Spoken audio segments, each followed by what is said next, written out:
Good evening, I'm Sonay Kaleselvam and this is KiniNews. Business tycoon Ananda Krishnan passed away today. He was 86 years old. Billionaire T Ananda Krishnan died earlier today at the age of 86. This was confirmed in a statement issued by Usaha Tegas Sdn Bhd, a company that he chaired. The company said it is with great sadness that we announce the demise of our chairperson, Mr. Ananda Krishnan Tatparandam, who passed away peacefully on November 28, 2024. The company added that he made significant contributions to nation building and the corporate world, and his philanthropic initiatives have touched many lives. They also asked for the family's wishes to mourn in private be respected. A Harvard Business School alumnus, Ananda Krishnan's business empire includes stakes in Maxis and Astro. He is also ranked among Malaysia's richest men. In April, Forbes ranked him as the 6th richest in Malaysia. C4 Centre has urged the AGC to address the issues relating to the procurement of evidence and, if obtained, reinstate the charges against Najib Abdul Razak and Irwan Serigar.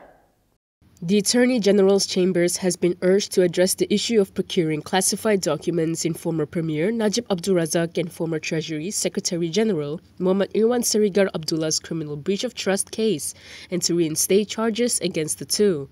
This came following the court's decision to grant Najib and Irwan a discharge not amounting to an acquittal after the prosecution failed to hand over several classified documents crucial for the two accused to prepare their defense.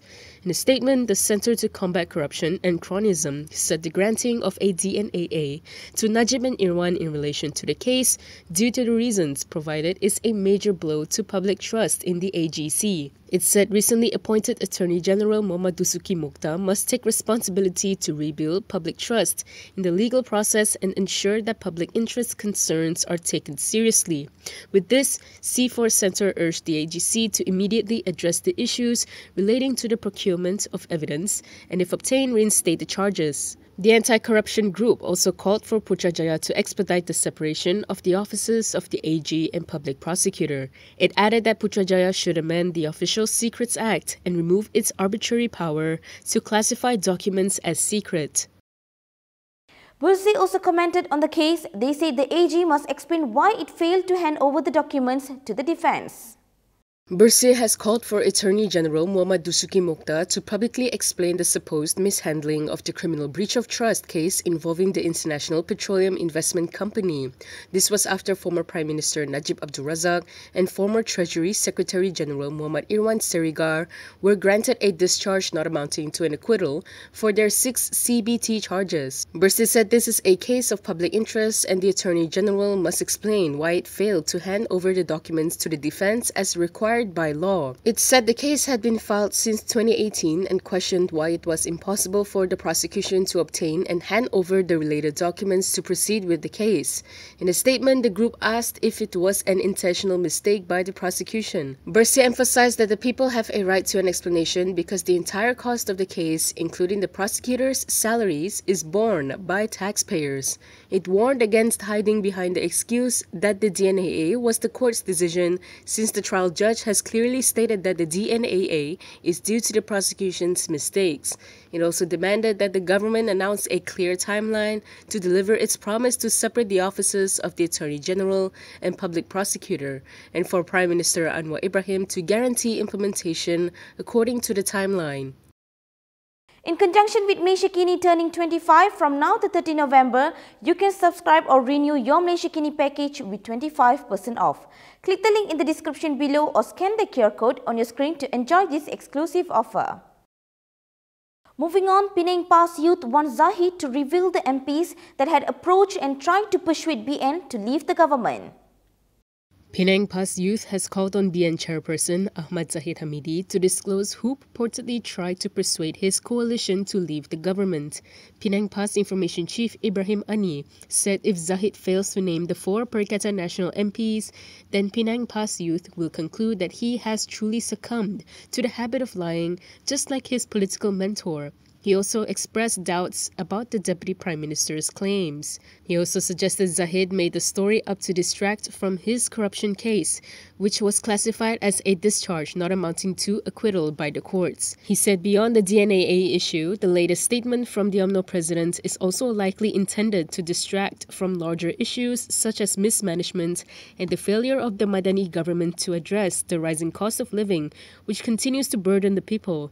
He said if the UMNO president is truthful and courageous in his claims, Penang Pas Youth challenges him to name the 4 PN representatives who allegedly approached him. They called on him to stop hiding behind baseless allegations and slander against PN. On November 24th, Zahid reportedly claimed he was approached by opposition MPs who persuaded him to lead BN out of the federal government to form a new political alignment. Naima Abdul Khalid succeeded in permanently getting her passport back. Her passport had been surrendered to the court as part of bail terms. Naima Abdul Khalid has succeeded in having her court-impounded passport permanently returned to her. The Court of Appeal today allowed the appeal by the wife of former Finance Minister Daim Zainuddin. The appeals court ruled that the lower court erred in allowing the impounding of the travel document as part of bail terms. Naima's counsel Rajesh Nagarajan confirmed the ruling by the appellate bench. He said the court found there was no evidence to justify the imposition of the additional condition of surrendering the passport so that Naima could be released on 250,000 ringgit bail.